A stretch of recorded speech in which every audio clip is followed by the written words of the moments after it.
Witam serdecznie. Nazywam się Małgorzata Śliwa i reprezentuję zespół tańca irlandzkiego Eriu z Krakowa.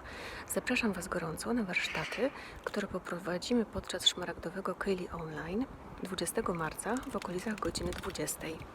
Pod lupę weźmiemy reela, doprawimy go szczyptą elementów zaczerpniętych z innych technik tanecznych, dodamy do tego naszej ułańskiej fantazji i zobaczymy, co nam z tej mieszanki wybuchowej wyjdzie. Bazować będziemy na naszych zespołowych choreografiach. W związku z tym mam wielką nadzieję, że będzie to dla Was ciekawa przygoda, intrygujące doświadczenie i wspólnie spędzimy fantastycznie czas, bo przecież o to podczas Ceilidh chodzi. Zatem do zobaczenia wkrótce. Śledźcie wydarzenie na Facebooku, bądźcie na bieżąco. I cóż, widzimy się już niedługo. Pa, pa!